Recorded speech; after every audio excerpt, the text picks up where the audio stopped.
Evening, ladies and gentlemen. Welcome to another episode of America in Black and White.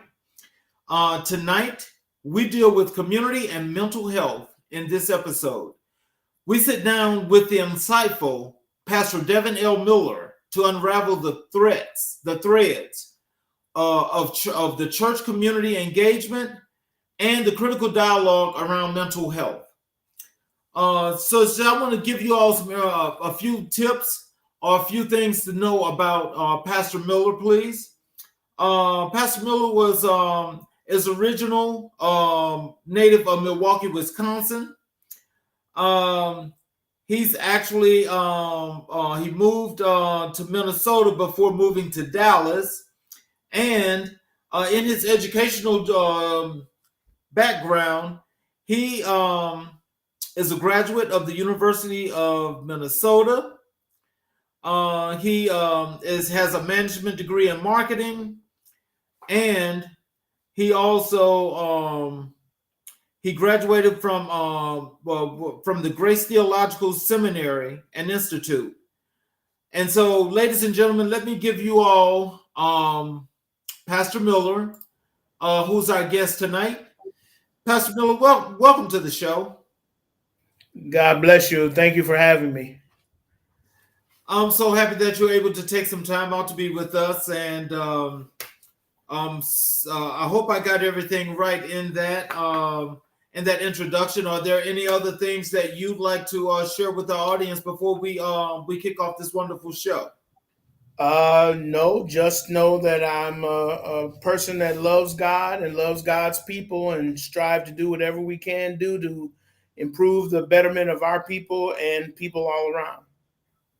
Well, I definitely thank you because in accordance to where you are in that matter with you and your church, as you and I spoke, it is the goal of the show here, America in Black and White, that we actually delve with giving voice to the voiceless and building our underserved communities as best as possible, connecting one dot at a time. Right. And so just for you to even, to come here, I want you to know that it's definitely a blessing. I'd like to know, can you tell us, how did you get into your ministry? Well, I didn't get into it. God got a hold of me, as the songwriter said. I was called into ministry at the age of 17. But my relationship with God is such that I told him, no, I didn't want to do ministry because the pastors that I knew at that time were old, didn't have no fun, looked like they were just sucking on lemons. I said, no, I don't want that. So I said, I'm about to go to college and I'm going to enjoy college. And if you can catch me over there, then we can talk. And sure enough, about 4 years later, God got a hold of me and slowed me down in the form of surgery. There was found 2 cysts inside my spinal cord, and doctors to this day don't know how they got there. And I had to go. I had to withdraw from college. I had to go into surgery. I went in on a Sunday. I went on a Martin Luther King Day, January 18th of, I believe, 1988. And I went in on a Sunday and I woke up on a Tuesday. And when they woke me up, they then told me what the surgery procedure was. Because if they would have told me beforehand, my body would have locked up and prevented the surgery, because they had to drain my spinal cord. They had to put me on a respirator to regulate my breathing, regulate my heart rate, and all of that. And so literally they were in surgery from Sunday till about Monday, intermittently, because like I said, they were inside. And so long story short, they went in, cleared the one at the base of my brain. I have a scar right now to remind me of the goodness of God, where they went in, because the one was at the base of the brain and it was solid. and then the other one was in the middle of my back, and it was a balloon like with this uh, spinal cord fluid slowly seeping through it. So both of those were pressing on my right nerve. Um, Oh wow. and so that's how they were even, was because I literally kicked her when they took my reflexes. And it was all because of a herniated disc, which they never took care of, by the way. I still have pain in my back, but I've learned to manage it. But when I came out of that surgery, Charles, I had pastors coming to me asking for advice, asking for help, wanting to just talk to me as a friend.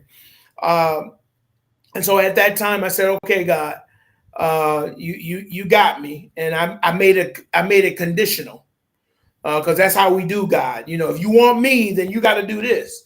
And so I said, "Get me back in school, and allow my senior year to be as easy as my freshman year." And my freshman year, I got a 4.0 because I took general classes, not knowing that I could have been taking my major classes right away. So anyway, but I got back in school a month or a quarter before I was supposed to. And the conversation started with, "We don't usually do this." And I tell usually do this, that's a God thing, because God has moved them from where they used to be to where you need them to be. And so I got back in school, and my senior classes in marketing were just as easy as my freshman classes. And I professed my calling in 1989. I was appointed a youth pastor at my church in 1990. Started a nonprofit soon after that in about 1991. Ran that for about 12 years. Matriculated from the Baptist faith to the Church of God in Christ faith. Was an ordained minister in the Baptist faith. I'm an ordained elder in the Church of God in Christ and pastor. Started Clear Faith Christian Ministries after many attempts. Started Clear Faith in 2010, and it is now a teaching ministry on YouTube, where I've done over 400 videos with Bible study, teaching, and conversation. So that's the So history in a nutshell. okay, so throughout this adversity, and you get to you've surpassed that now.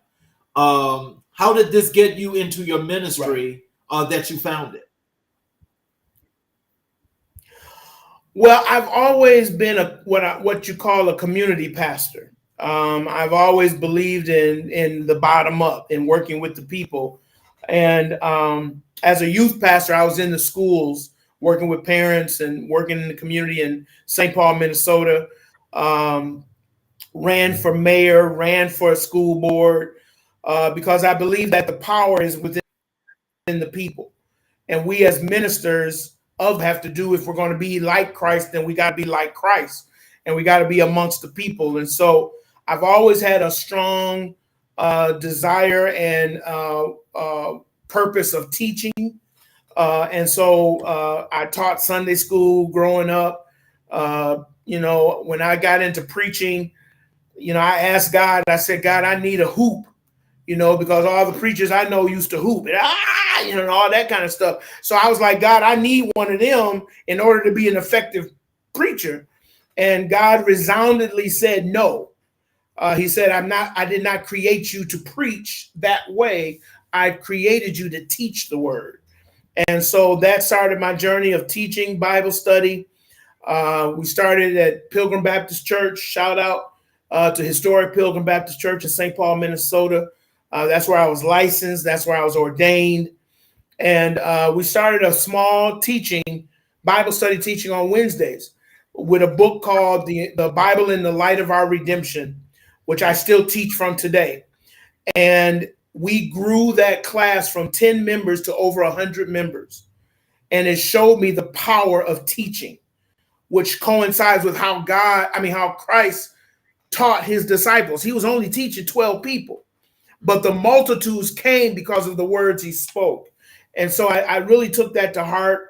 I tried a bricks and mortar building in when I founded the church in 2010 by our bishop at Fred Willis Washington, who is the jurisdictional prelate in Minnesota.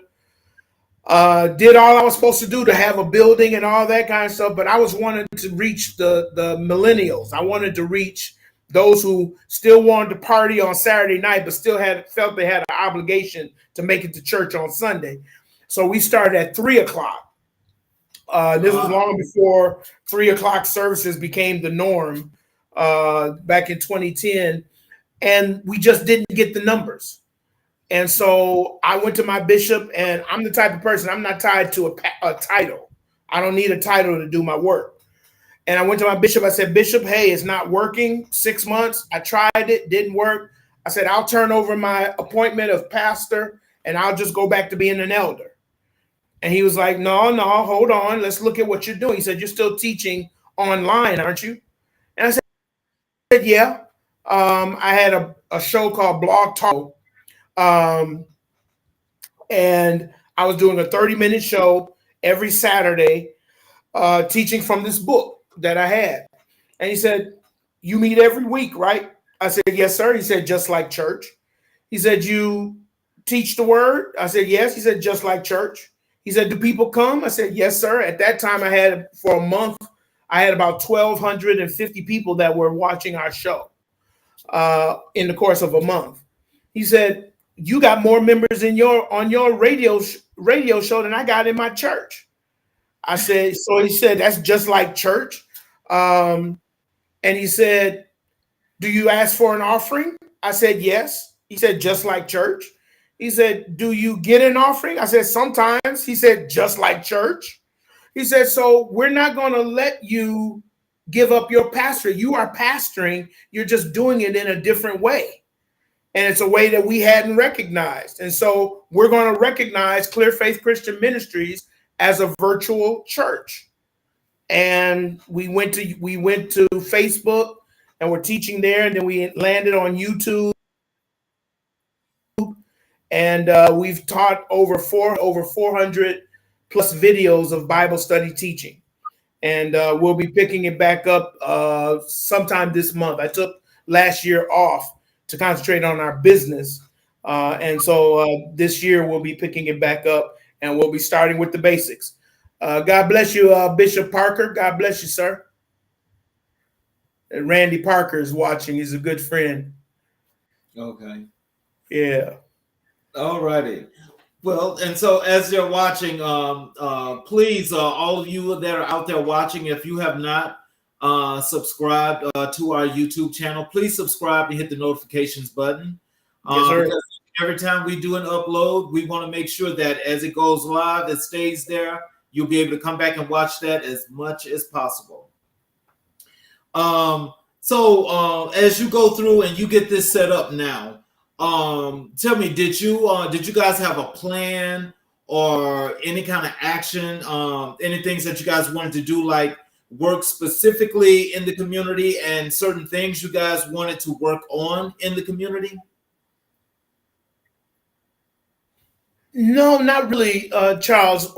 We had a program at the time when I was doing youth pastoring. I had like I said, I ran a nonprofit as well, and the nonprofit was called the Collaborative Movement for Improvement.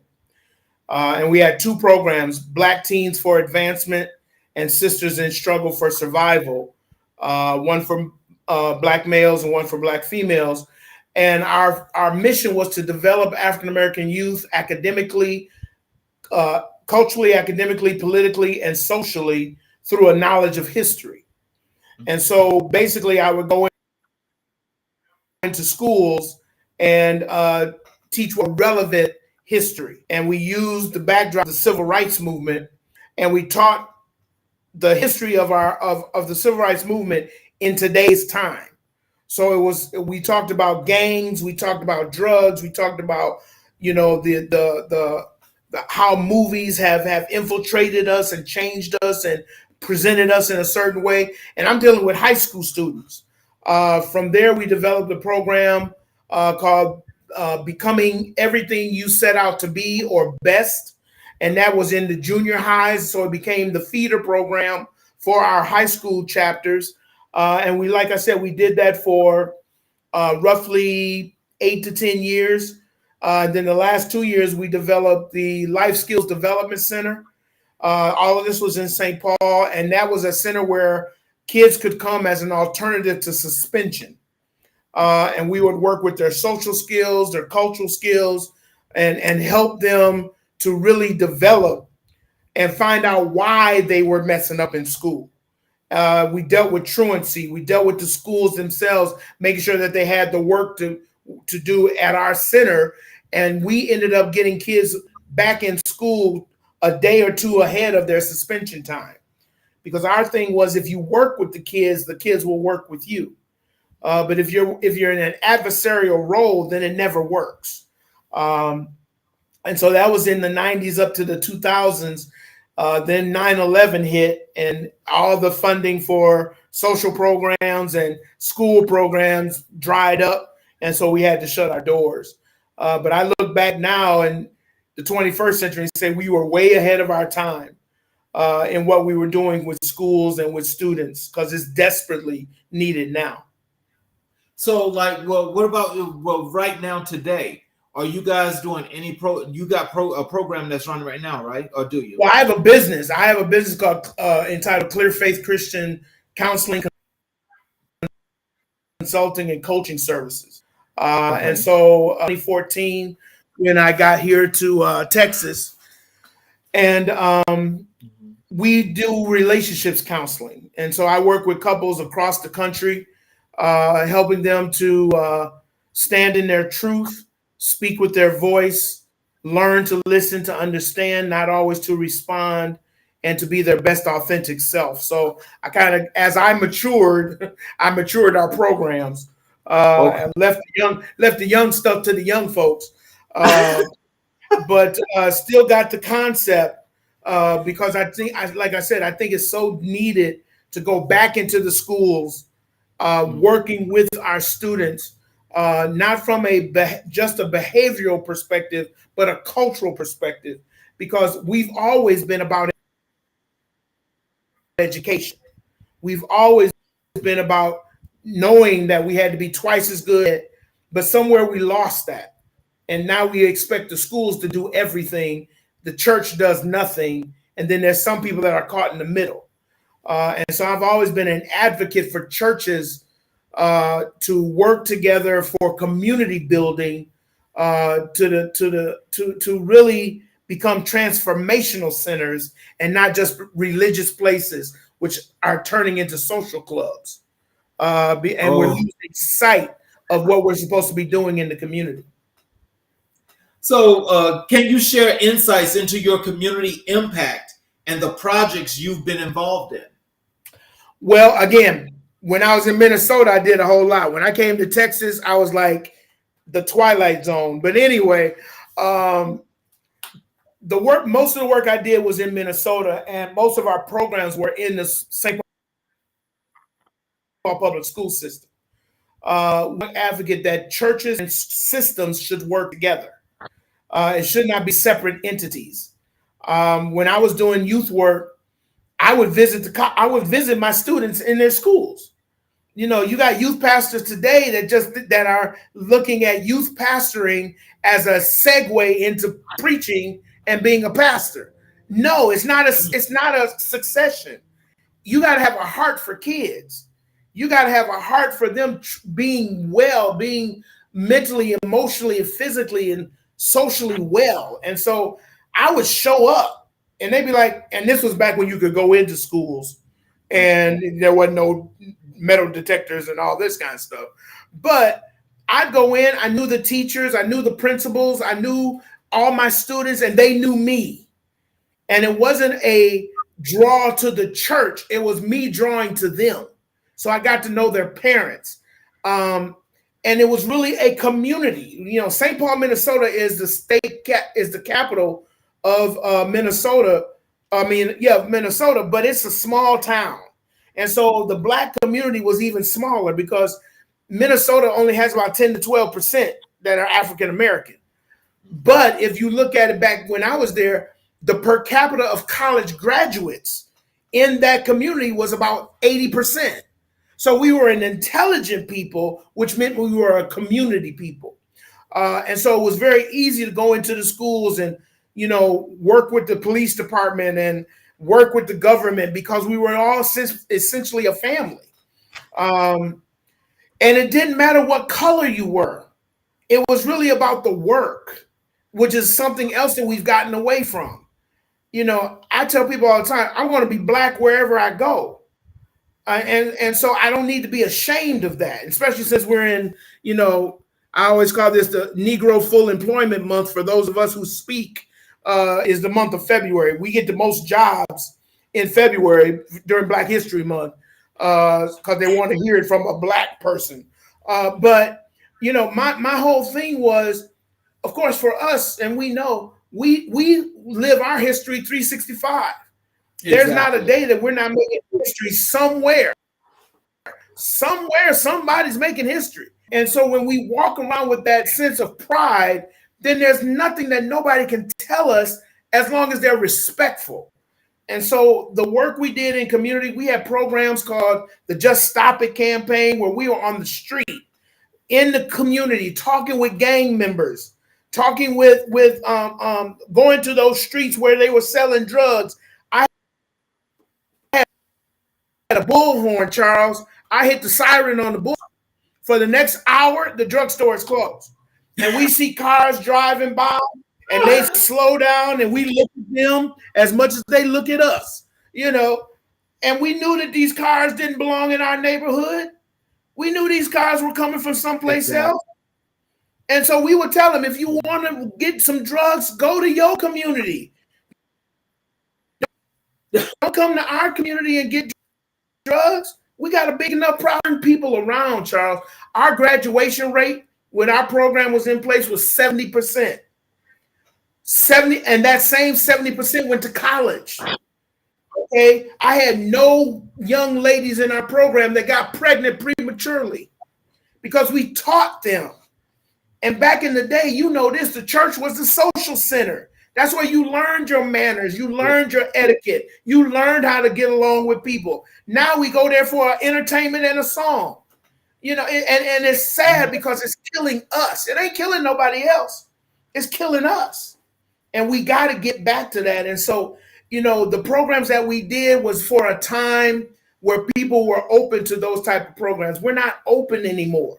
We want government to do everything. We want county government to do everything, city government to do anything. And I'm like, the Bible says we're a peculiar people. The Bible says that we're a royal priesthood. The Bible says that we are not citizens of this world. Keep wanting to get citizenship in a place that we don't have, and yet not do the work that needs to be done. And so, programs and projects, they come and go, man, but the passion has to be there to really want to work with your people. And that's what drives me to do what I do. So what role does your church play in community engagement, and how does it contribute to social issues, societal issues? Well, I would really say that our business really helps people at the grassroots because everything is built on relationships. It's a relationship with your family, relationship with your job. And so in the 8 years that we've been doing Clear Faith Christian Counseling, we come across people from all walks of life. I think the work that we do is the evangelistic ministry of yesterday, because the internet is what we have. Everybody's on the internet. You're on the internet. You're reaching people. And so I would say that the internet is the last frontier. Before the second coming of Christ, we have got to figure out how to utilize this for kingdom building. And so our virtual business literally has touched people across the country, all from my desk right here in Texas. We've gone from the United Kingdom all the way to Alaska in working with families and working with couples, engaged couples, boyfriend, girlfriend. And that's where the work is, because a lot of these people are unchurched, or if they are church, they don't have counseling in the churches. And so we have literally become their virtual pastor. We move them after we get done with working with their issues. We encourage them to go to our YouTube channel, watch our videos, do a Bible study, get to know God, who He is. And so that's how we're impacting communities, one couple at a time. Wow. So can you tell me how does your organization conducts discussions on both community and mental health simultaneously? Sure. One, you have to understand that people are involved in community. They are a part of a community, number one. And mental health is not just, we have to read. I won't say we. Mental health has to be redefined. Mental health doesn't mean you're crazy. Mental health means that you have challenges in dealing with the day-to-day issues of life. That and that's where counseling comes in. The Bible says, blessed is the man that walketh not in the counsel of the ungodly. See, we always want to make it individual. No, but your job might be the counsel. So you got to know how to navigate life. And that's really what the teachings of the word does, is help you navigate life. And so when we look at mental health, when we look at depression, when we look at anxiety, when we look at high blood pressure, when we look at all of these things that affect our community, it starts spiritual and then moves to the physical. If your spirit is not right, your mind ain't going to be right. The Bible says, let this mind be in you, that being the mind of Christ. Well, if you don't know who Christ is, then you have a mind that is either a reprobate mind or a double mind. So the Bible teaches us how to deal with people that are confused. It doesn't tell us to push them aside. It doesn't say to cast them away. It says to get to the core. And what we try to do in working with people is get to the core of the issue. What is really going on, not with your husband or your wife, not with your kids or your significant other, but what's going on with you? Because it's not about pointing the finger. Well, Charles did this, and every time I talk to Charles, okay, but how are you talking to Charles? Are you coming at him or are you coming to him? He make me crazy. What, did you start out crazy? Did you come from a home that was chaotic? And so all you know is chaos. Right. And get a hold of a person, be it male or female, that wants to calm down and take things one step at a time, and you don't know how to act because you've never been in that environment. Yes, sir.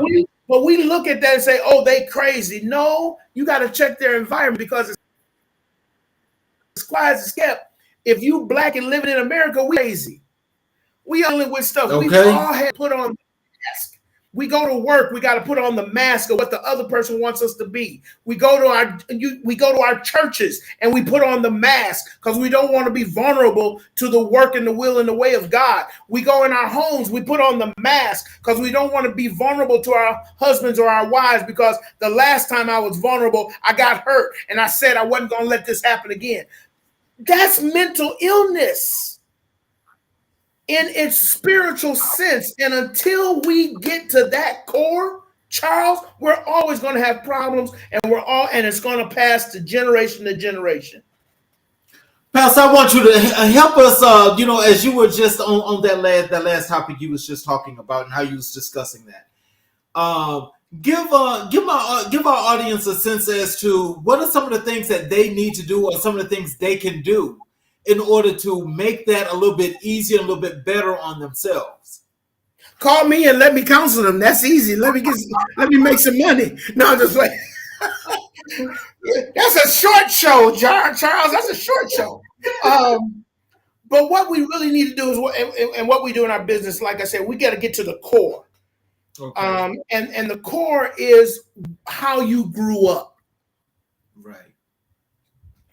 I tell people all the time, Charles, everything we learn in the formative years of our lives. Yep.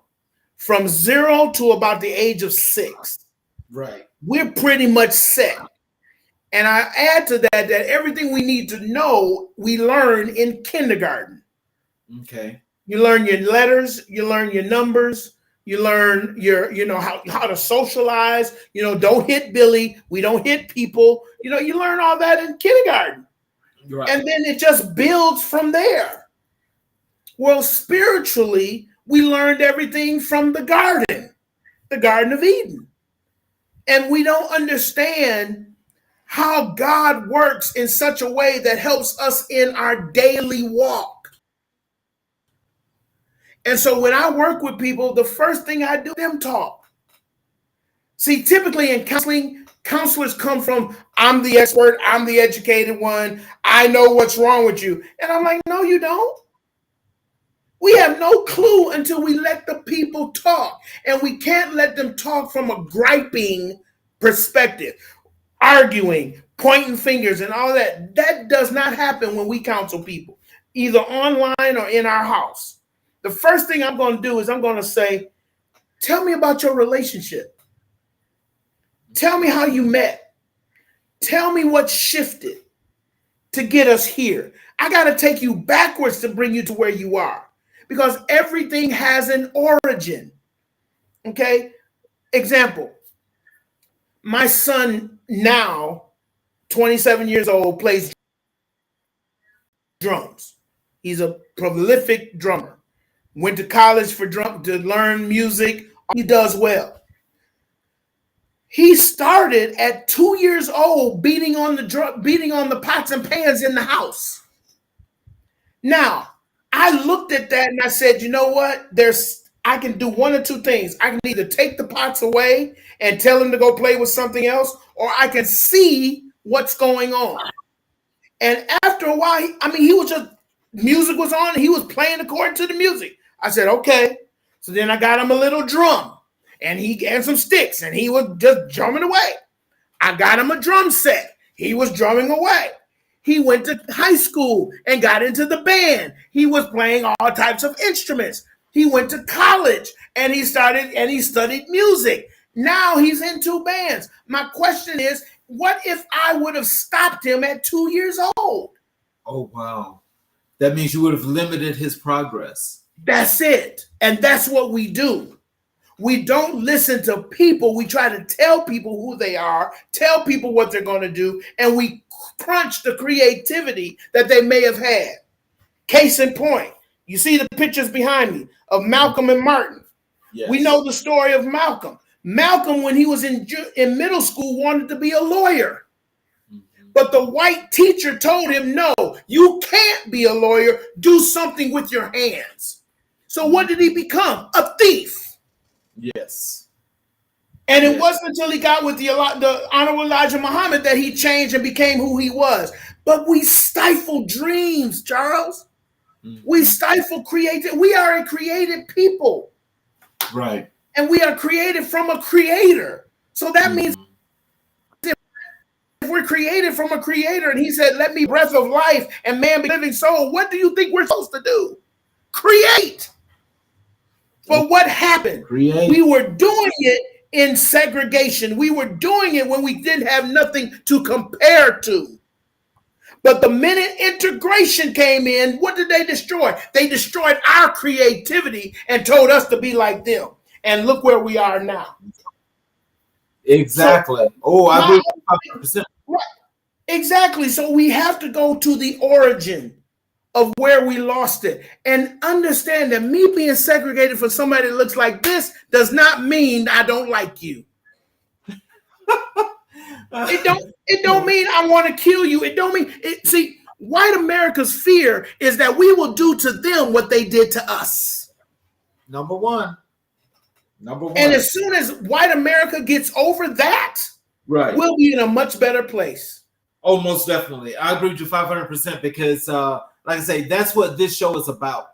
And, and what this platform is to do is to actually build communities and to get knowledge from an informative perspective that people can know that there are several things that you can and you are able to do. Just being able to find that right resource to get there, to do it, and just go for it and be proud of yourself.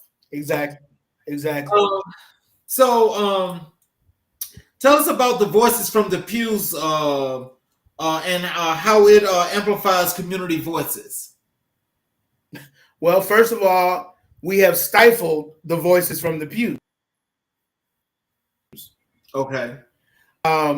Because we have a top down mentality in our churches, which Okay. which perpetuates itself into a one leader system in our communities, and that's by design. If you really see, we don't develop. We're not taught. Let me say it this way: to develop leaders, we're taught to develop a leader. And that is not what works in our community, because we know that everyone can bring something for the whole. And in communities where there is leadership, and what I call that is a ship full of leaders, and that's where you see progress. Same within the church. When you see leadership, not one pastor, not one bishop, but you see a leadership, then that's where you see progress in the church, which permeates itself into progress in the community. And I've always said, so goes the church, so goes the community, because in our community, because our community is founded on faith. Mm-hmm. Our community is built on knowing, stepping out on nothing and knowing that something is there. Mm-hmm. But we've lost that because now we're money. We're dependent on the plate. We're not dependent on the creativity of the people. Example, many churches, when I was at Pilgrim Baptist Church had the most per capita of teachers in the state that attended the church. Do you know what we did? We started an after-school program. Oh, wow. We had teachers. We had retired teachers. Mm-hmm. I tell people all the time, when I was working with kids, I had a project where they would go. I told them to go to nursing homes and interview people in the nursing homes. I said, because nursing homes are dormant universities. You have the most people with the most knowledge sitting up there dying because no one is asking them how they made it this far. Wow. So what's your secret? Because you're 90 years old. You lived a life, but never asked, how did you do it? The blueprints are in our nursing homes. The blueprints are in our assisted living centers. And instead of putting them away, we should embrace them and find out how they made it. Because gone are the days of the big mama in our community. Big mama's 40 years old, Charles. Now she is. Yes. we look, I'm 58 years old. I don't know how old you are, Charles, but our age group is totally disconnected from the next generation. Well, I think to some extent you're right about that, because I'm 57. And I can say that basically the communication to that next the generation that's here now, it's a little bit off. And I think it's a little bit off because it's like, for some strange reason, our kids have gotten to this entitlement thing. And that's never been when I was coming up, because I wasn't entitled to anything. If I didn't earn it, I didn't get it. Right. And so, like, now they're just entitled. And so I think that's our kids mixing with kids that don't look like us, that's got that entitlement. And they say, well, they can do it, then I should be able to do it too. Yes. Yes. And that's a false sense of false sense of being. Yeah. Yeah. I was a part of the busing program in Milwaukee, Wisconsin. Okay. When busing was started, where they take black kids and brown kids and take them to the suburbs, and somehow the bus that was supposed to come from the suburbs to the city never made it. It's like, I don't know if it got on the wrong road or, they just got lost, but you never saw them coming from the suburbs, you know, and they wouldn't send out any search teams to find the buses. So I think they just gave up. Right. But because we didn't have no recourse, but parents, it was a conscious decision because they saw the deterioration of the public schools in the city. And they said, here's an opportunity to you go to a better school. It didn't mean you were better. It just means your education will be better. Mm-hmm. And so I was bused to a little village in the suburb. It was called the Village of Shorewood. Okay. Mm-hmm. That was where all the mostly affluent people lived. The Jewish people lived. Everybody that had some money lived in Shorewood, between Shorewood and Whitefish Bay. Hence the name, Whitefish Bay. Catch that when you get home. But anyway, I go to this school, and I'm the only black male, along with I'm one of two, excuse me, and then there were 8 females that went to the middle school or the intermediate school, which this school was on a campus, Charles, of buildings like you would go to a small camp, a small college. It had the intermediate school was on one side. It had tennis courts. It had a practice field for the football team. It had the big field for the football team. It had a soccer field. It had a arena for the basketball team and gymnastics and wrestling. It had a performing arts building, and it had an administration building and educational, and it had a science building, Charles. Look here, brother. When I went to that school, I was how it's supposed to be. But I knew I had a responsibility because I came from an all-black elementary school. So I didn't have to go to school to find out who I was. I knew who I was, and I knew the purpose for which I went. Coming out of 8th grade, going over to the high school, I graduated as, we took the Myers-Briggs test on what your career would be. My career will be a minister or a lawyer. Minister or lawyer. Okay.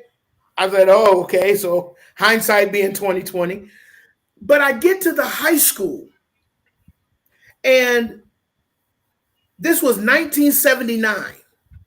I get to the high school, there was a black table and a white table. All the black students sat at the black table, and all the white students, when they would come in this class, come into the building, sat at the white table. Now, Charles, I had friends on both sides of the aisle. Right. Okay. So when I would come to school, into the high school in 9th grade, my daddy told me, I didn't send you to school to make friends. I sent you to school to get an education. Yep. Okay. And I'd go right down the middle. I'd say hello to my white friends. I'd say hello to the black friends. And I kept going. The number of black students at the high school was about 15 to 20 in 4 grades. We had my class was 300 when I graduated. And we had maybe 8 to 10 black students in my class. Okay, class of 83.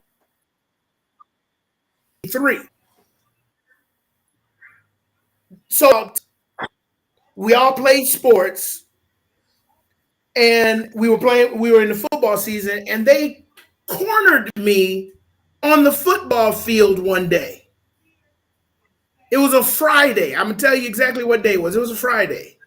And they came up to me, and I'm walking one way, and I see this group of brothers coming my way. And I'm like, okay, hey, what's going on? I'll keep going. They shifted and stopped me, Charles. And they said, who do you think you are? I said, excuse me? And they said, how come you don't come and sit at the black table? I said, I didn't think sitting at the black table was a prerequisite for me graduating. and of course, you know, you get smart with some of the brothers. They're like, yo, you that N word, you know. But I was like, ain't nobody gave me no manual, you know. You just sit at the black table in order to be. So they said to me, Charles, look here, little, you better have your at the black table on Monday, or we're gonna whoop your every day until you get there. Oh. Now, Charles, there comes a time in life when you got to contemplate your life. Okay? And I didn't want to tell my dad because my dad was, you know, he was kind of militant, and he come up there and change the school if I told him what was happening to his son. Right. So Monday morning, I get up early, catch the bus, get there, and I sit at the table. No problems. Everybody talking, laughing, doing what they do. I pulled one of the sisters aside and I said, hey, what's so big about this table?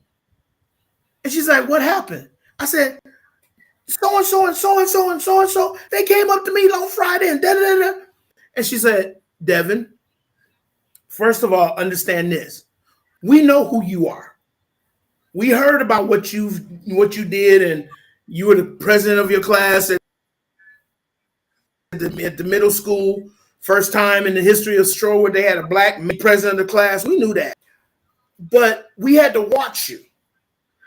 And we did that. They did that because if anything ever breaks out in this school, you better know us as much as we know you.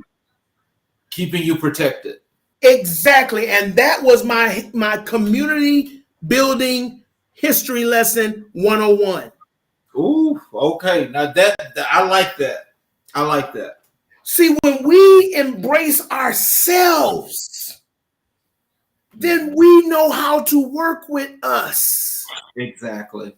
Now, let me take you further. I was a junior in high school. I was elected class president. First time in the history of Shorewood that they've ever had a black male as junior class president. Senior year, I was like, I don't want this anymore. I did my thing. Let somebody else run. I had a white guy, my friend, consider my friend, Phil Hudson. Never forget this. He said, Devin, are you running for senior class president? I said, nah, man, I'm done. I got almost all my grades. I'm thinking about getting out early. You know, told me, well, I'll tell you. But anyway, I said, no, I'm not going to run. I'm good. They're like, no, Devin, you got to run. I'm like, what do you mean I got to run? I ain't got to do the only two things I got to do is stay black and die. Those are the only two things I got to do. And so he's like, no, Devin, we need you to run because the person who's running, we don't want them to be the president. And it was a white guy. Right. And I said, okay, well, I tell you what, I'm not doing any campaigning. If you want me to run, you make it happen. Phil's like, bet. Made buttons, made poster signs, rallied the people, all of that. I'm just laying in the cut, Charles. I'm just like, okay. We get to the nominating session, and there was Steve Klain, white boy, Steve Fisher, who was the smart white boy. He was the one he was so smart they made the grading curve on what he got. That's how smart that boy was. And then we had John Schneiderman, which was a Jewish boy.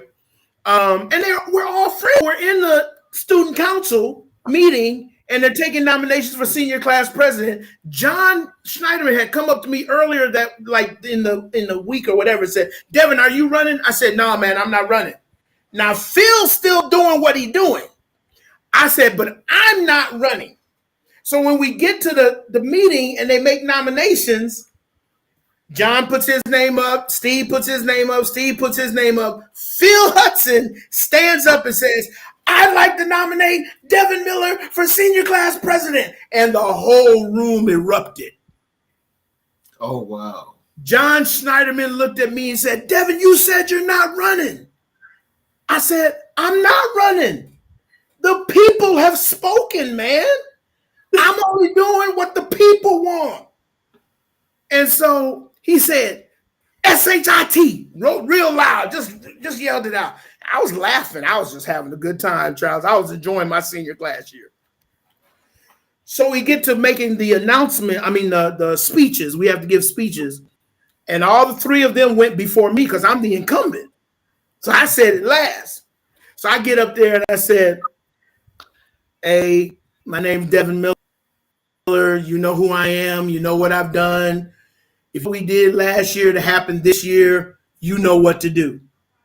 The whole auditorium, 300 plus students just on their feet, I felt like, now I look back, I felt like Obama. It was like, oh my God, So I win the election, hands down. Now I'm a two-term African-American male in the history of Shorewood. Ain't nobody done it since then. And so I'm like, okay, everything is good. We all, we singing Kumbaya, everything is good. Exam week, senior year. Eric Dresselhaus, 280-something pound corn-eating white boy, okay? We played football together. We played basketball together. We went through junior high and all through high school together. I considered Eric my friend, okay? I go to his house to study for our finals, one of our finals. He and I had the same class. Eric lived in a mansion, okay? First time I ever been in a mansion in my life. I've been in a few since then, but that was the first time that I was in a mansion. So I'm like a tourist, looking around. I'm like, man, this is how rich folks live, And so we're studying, and I'm getting ready to leave, and Eric tries to put his hands on my head. Okay. Now I'm 5'10". I'm 5'10" on a good day. Okay. If I stand straight up, I'll be about 5'10" and a half. Okay. Eric's 6'3", 6'4". So it's like this hand is coming towards my head, and I stop it. And I said, Eric, what are you doing? In a very calm voice. He said, oh, I was going to rub your head for good luck. Oh. I said, Eric, you touch my head, I'm going to kill you in your house. And he looked at me, and I'm still holding his hand. He said, you get that nervous laugh. I ain't broke a smile, Charles. I ain't broke a smile. I said, now, Eric, I'm going to let your hand go, and I'm going to walk out your house, and I'll see you tomorrow. And I walked out backwards until I opened the door and left. 5 years later, Charles, we're at our class reunion, and I've been in college for a few years. I think I graduated by that time. And Eric, I'm in a group of people, and Eric comes to the group, and he's like, hey, Devin. I'm like, hey, Eric, how you doing, man? Good to see you. What's going on? How's your family? Blah, blah, blah. He says, Devin, do you remember? Now, this is 5 years later. He says, Devin, do you remember when we were studying at my house? I said, oh, yeah, I remember. I said, in fact, I use it as an example when I teach other African-American kids. He said, do you remember what you said? We were at my house. I said, oh, yes, I remember quite vividly. I said, and in fact, if you try it again, the same thing I said then, it's going to be the same thing I say right now. Only I'm a little older. And he said, Devin, I want to thank you. I said, for what? He said, you taught me on that moment what not to do. He said, because my dad taught me that when you see a black man, you should rub his head for good luck. Oh, hey. And I said, okay. He said, but after that moment, I went to college, I studied African American history, and I saw all the problems that we, white people, had done to you as a people. He said, and you opened my eyes. That moment in my life opened my eyes. I said, Eric, understand this. Everybody that looks like me is not a teacher. I know my call in life is to teach people. I said, because I could have been, I said, if you ever went up to anybody else, they wouldn't have taken the time to teach you. They would have took the time to do exactly what I said. I said, so I'm glad you learned in the time you did. He said, Devin, you don't even know how that changed my life. And I take that to say this, Charles, we got to stop being mad at white folks and understand that they hurting just as much as we are. Okay. Now, it doesn't mean that it's up to us to heal them, but when we get the opportunity, we should. And as Malcolm said, you can support us, but you can't help us. And so we have got to change our mindset, because what's happening now, and when you look at America in black and white, it ain't white folks doing stuff to us. It's us doing stuff to us. Right. It's us not spending the money with our people. It's us not building institutions. It's us not putting our money together to buy strip malls and put our people in there who have a craft or have a business. It's us that's not supporting us. And we got to stop waiting for what we already have, and that's spirit.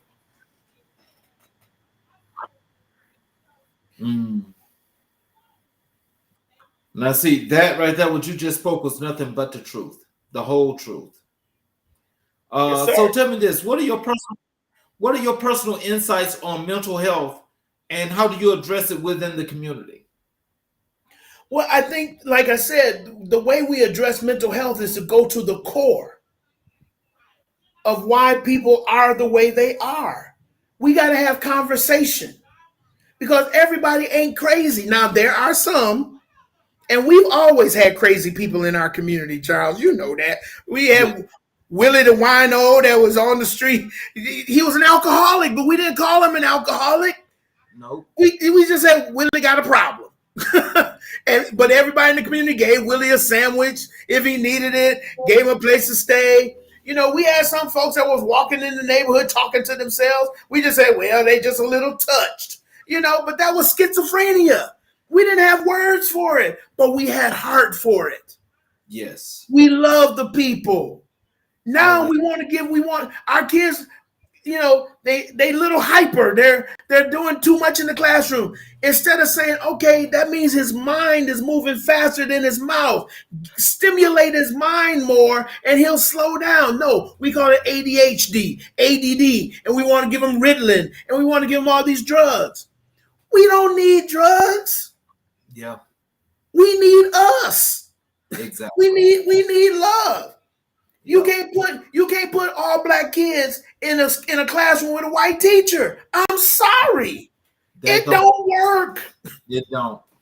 Now, if you blend it up a little bit, that might work, but most of our cities and communities are segregated. No matter how much we want to say they're not, they are. But yet we want to still put white teachers in urban communities. And why? Because we're not doing it because we don't want to do it. We want more money. And I get that. But at some point, we've got to appreciate the teachers that we have that are African American and support them. And we can broaden that to black and brown. And again, this is where the church comes in. I told churches back in the day, we should collectively as churches have a fund that we put money into to supplement teachers' salaries. What would that look like, Charles? If they're active, if they're doing well, their classrooms are doing well. I'm not saying just give them money, but if you're performing, The community should give you an incentive. The community should put $5,000 into your pocket because you're helping our babies. Because the government's not going to do it.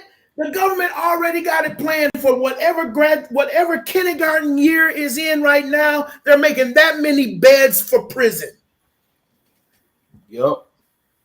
And they're going to make sure those prisons are full. And now that they're privatizing prisons, they're going to make sure even more. And we sit on the sideline saying, well, if I get on the school board, then I'm going to make a difference. No, you're not. I tried that. Okay, I'm not saying I'm the be all end all, but I'd say, okay, let me do it the right way. Let me run for school board. And it was like, it was politicized. I mean, it was politicized. Are you Republican or are you Democrat? I'm for kids. I'm not for party.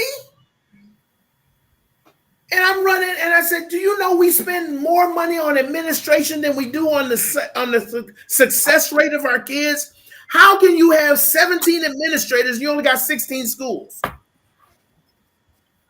What's that other administrator doing? Oh, I'm administrator on leave. Leave for what? Get your butt back in the classroom and teach. Yeah. And we have astronomical salaries for people doing nothing. Man, when I was running, they gave the superintendent, when I was running for, they gave the superintendent a $40,000 moving allowance. Do you know where she was? Yeah, moving allowance, $40,000. Do you know where she was moving from? She was moving from the suburb to the city because we had a mandate that any public service had to live in the city limits. So she lived 15 minutes outside the city limits and bought a house just close to the school, in the district, and it cost $40,000. I said, do you know what I could have done with that $40,000 in my program? Okay. I said, and do you know that you could have made it a great PR stunt if you would have got the football team of our historic school to go and help the new superintendent and get the truck and have the helping the superintendent move? I said, you know what PR that would look like? And you save yourself $40,000 that you could have put into an incentive program for the teachers that were producing the best students in their classroom. You would have thought I was a socialist running for school board, Charles. Oh no, that's too radical. Oh, that's too. How is that too radical? But this is the mentality that we have now. Well, when it makes sense. Exactly. When it makes sense, I don't want to do it. No.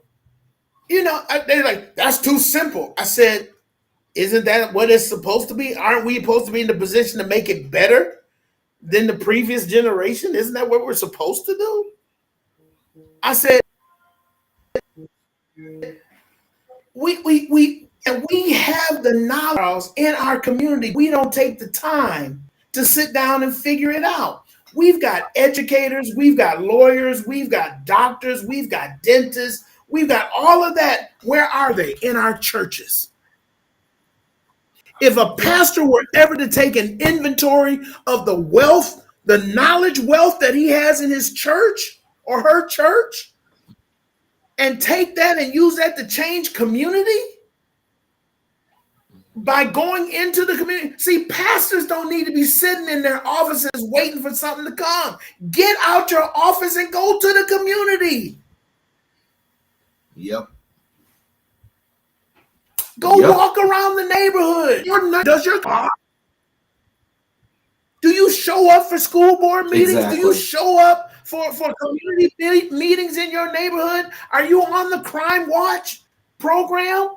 Or do you have a gate around your building to make sure nobody can get in?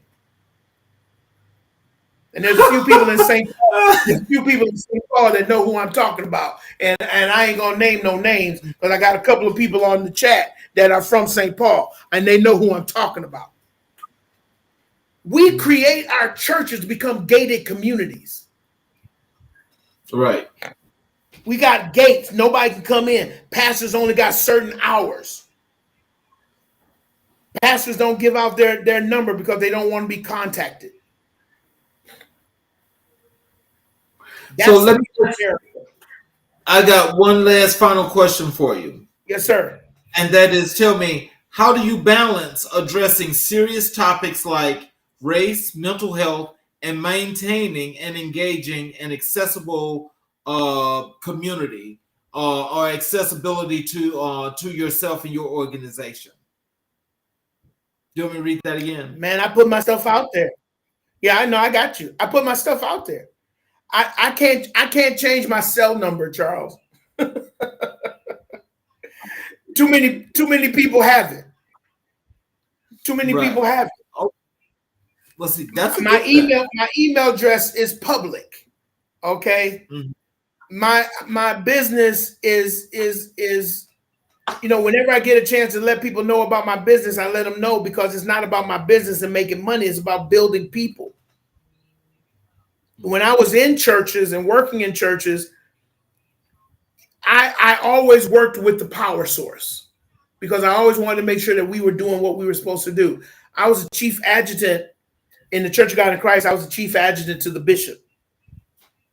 And so everywhere the bishop went, I would go. And we were so close that when I would go to church, they would think that the bishop was following me. And I'm like, no, I just came to see how you doing. The bishop ain't with me today. But we were that close. And so I knew I had a responsibility not only to represent myself, but to represent him. And that's what we need in our communities. If the pastor can, I had a pastor tell me one day, I went to him, I said, hey man, you got the biggest church in our community. I need you out here. I need you out here with me. I'm protesting. I'm doing this and doing that. He said, Devin, that's not my call. I'm not called to that.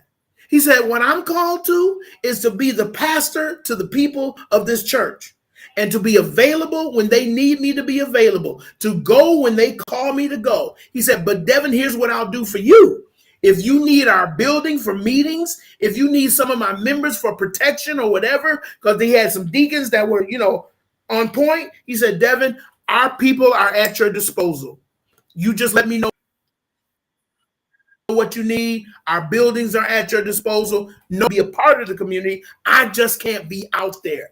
That's the conversations we need to have. Who's going to be the foot soldiers? Who's going to be the ones that's going to be the administration? Who's going to be the ones that's going to talk to the powers that be? When you have that type of community working, there's nothing that can't happen.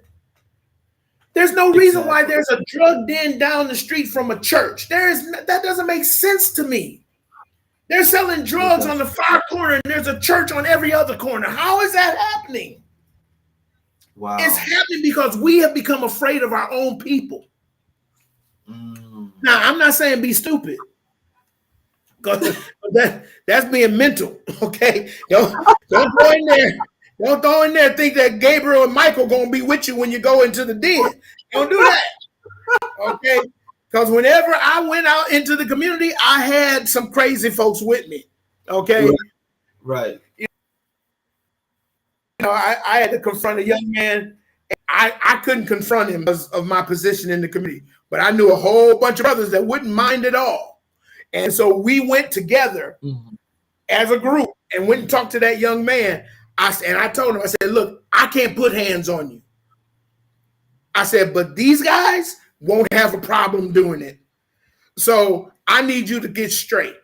He's like, all right, Rev, all right. And I had one that was there. He's like, Rev, I already came out the pen. I don't mind going back. I'll do it right now. I said, no, I don't need that. We good, But we got people in the community that love the community enough that they want to protect it. We need to reach.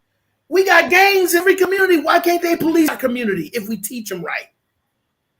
When I was doing my program, I went to the gangs, man. I had the gangs meeting in my church. The top 4 leaders of the Gangster Disciples, the Crips, the Bloods, the Peace Stone Rangers, all the top leaders were in my church. Wow. And I'm talking the national leaders. I'm not talking about the local leaders, because the local people were making a mess of the name that the big boys had made. And they came into Minneapolis and said, Rev, we hearing what's going on. If these boys don't straighten up, we're not coming to town next time and asking permission. We're going to take care of business. I said, don't do it. Let me get to them. Let me talk with them and see what's going on. That's the power of the church. It wasn't Devin Miller. It was the church. They respected the church. Mm-hmm.